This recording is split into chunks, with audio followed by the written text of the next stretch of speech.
पुलाव तो हर कोई मज़ेदार बना लेता है, मगर सिर्फ़ एक दफ़ा आप इस जायकेदार सब्ज़ी पुलाव को चेक करें। एक एक दाना खिला हुआ है, सब्ज़ी का कलर भी ख़राब नहीं होगा और खुशबू ऐसी कि पूरे मोहल्ले में फैल जाएगी। बिस्मिल्लाहिर्रहमानिर्रहीम। अस्सलाम वालेकुम। आप सब कैसे हैं? उम्मीद करती हूँ आप सब ठीक होंगे। तो आपसे आज मैं शेयर करूँगी सर्दी की सबसे टेस्टी और हर किसी का मोस्ट फेवरेट सब्ज़ी पुलाव, जिसे मैंने बहुत ही कम मिर्च मसालों से बनाया है, फिर भी ये बेहद लजीज बन के तैयार होता है। तो इस रेसिपी को ट्राई करना तो बनता है। रेसिपी को एंड तक देखिएगा, स्किप किए बगैर। अगर अच्छी लगे तो लाइक कर दें। तो बेहद जायकेदार पुलाव बनाने के लिए सब्जियां यहाँ पे मैंने काट के रख ली हैं। चावलों को मैंने भिगो के रख लिया है। चावल मैंने बासमती के लिए हैं, जो कि मेरे घर के होते हैं। तकरीबन 20 से 25 मिनट तक चावलों को भिगो के रख देंगे तो बहुत ही बेहतरीन चावल बन के तैयार हो जाएंगे और इनकी खुशबू बहुत ही अच्छी आएगी। चावल आप सेला भी ले सकते हैं, लेकिन पुलाव बनाने के लिए बासमती चावल बेस्ट होते हैं। तो 2 से 3 पानी से इनको धो लूँगी और 20 से 25 मिनट तक भिगो के रख दूँगी। एक बड़ी सी कढ़ाई ले लेंगे, क्योंकि बड़े बर्तन में चावल बहुत ही खिले खिले बनते हैं।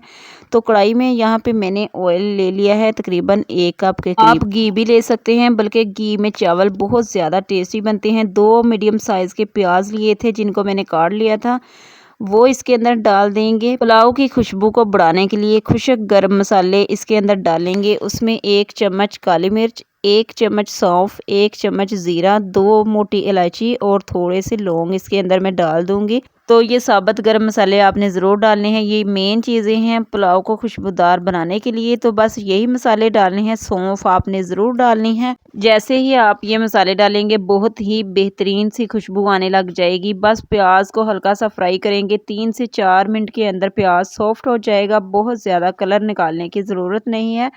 अगर बहुत ज़्यादा कलर निकालेंगे तो सब्ज़ी पुलाव में सब्ज़ी नज़र नहीं आएगी, तो इसलिए कलर बहुत ही हमने कम निकालना है। सब्ज़ी पुलाव में सब्ज़ी नज़र आनी चाहिए। तो आप देख सकते हैं प्याज हमारा ब्राउन हो चुका है। अब मैं इसके अंदर डाल दूंगी हरी कटी हुई मिर्चें।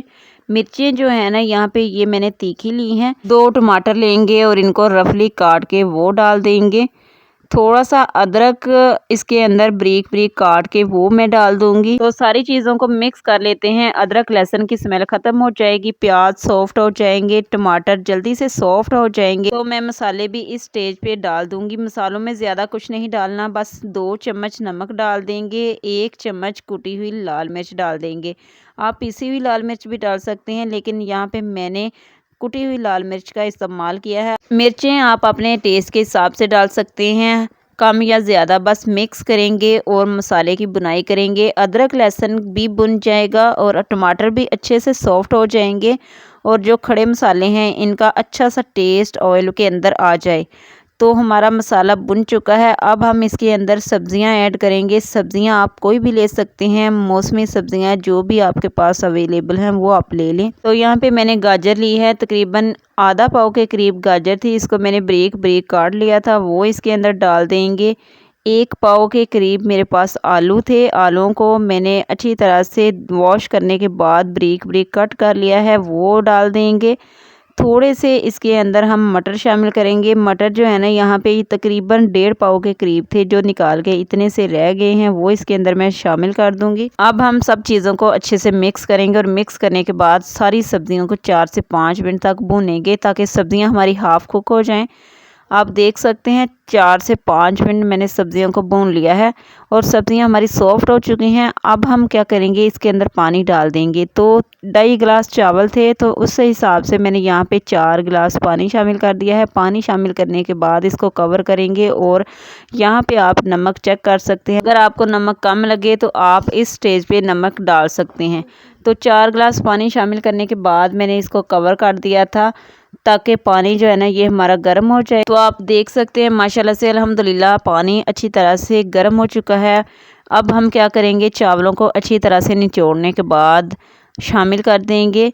चावलों के अंदर पानी बिल्कुल नहीं होना चाहिए। चावल डालने के बाद अच्छी तरह से मिक्स करेंगे। यहाँ पे कई लोग एक गलती कर देते हैं कि चावलों को बार बार मिक्स करते हैं चम्मच के साथ। चावल गीले होने की वजह से जल्दी टूट जाते हैं, तो आपने इस बात का ख्याल रखना है। बस 1 से 2 दफ़ा चम्मच चलाने के बाद इनको कवर कर देना है और उसके बाद आप देखेंगे कि आपके चावल 5 मिनट के अंदर जो है ना वो बन जाएंगे। आप देख सकते हैं काफ़ी हद तक हमारे चावल बन चुके हैं। अब हम 1 से 2 दफ़ा फिर दोबारा से चम्मच चलाएंगे और उसके बाद हम दम पे रखेंगे तकरीबन 10 मिनट के लिए। तो ये बहुत ही मज़ेदार खुशबूदार पुलाव हमारा बन के रेडी हो जाएगा। तो आप देख सकते हैं मैंने 1 से 2 दफ़ा चम्मच चला दिया है। अब मैं इसे दम पे रख दूंगी तकरीबन 10 से 15 मिनट के लिए। कवर कर देंगे और फ्लेम बिल्कुल लो कर देंगे। लो फ्लेम पे 15 मिनट मैं इसे दम पे रखूँगी। अगर अभी तक आपने मेरी वीडियो को लाइक नहीं किया तो प्लीज़ वीडियो को लाइक कर दीजिए। अगर चैनल पर नए हैं तो चैनल को सब्सक्राइब कर दीजिएगा। और जिन लोगों ने कर रखा है उन लोगों का शुक्रिया। और साथ में आपने बेल का बटन आपने ज़रूर प्रेस करना है ताकि मेरी आने वाली हर वीडियो का नोटिफिकेशन आपको टाइम से मिलता रहे। तो माशाल्लाह से अल्हम्दुलिल्लाह हमारे बहुत ही मज़ेदार खिले खिले चावल बन चुके हैं। आप देख सकते हैं माशाल्लाह से अल्हम्दुलिल्लाह बहुत ही मज़े के खुशबूदार पुलाव हमारा रेडी हो चुका है। सब्जियों का कलर बिल्कुल भी चेंज नहीं हुआ और एक एक दाना खिला हुआ है। खुशबू इतनी है कि मोहल्ले में फैल जाएगी जब आप ये वाला पुलाव बनाएंगे। ये पुलाव इतना आसान है कि कोई भी इसे बहुत ही आसानी से बना लेगा। बहुत ही कम मसालों से आप बहुत ही शानदार पुलाव बना सकते हैं। ये थी आज की मेरी छोटी सी वीडियो। उम्मीद है कि आपको पसंद आई होगी। मिलती हूँ मैं किसी नेक्स्ट वीडियो में। तब तक के लिए मुझे इजाज़त दीजिए। अपना और अपने प्यारों का ख्याल रखिए और मुझे दुआ में याद रखिएगा। मिलती हूँ नेक्स्ट वीडियो में। अल्लाह हाफिज़।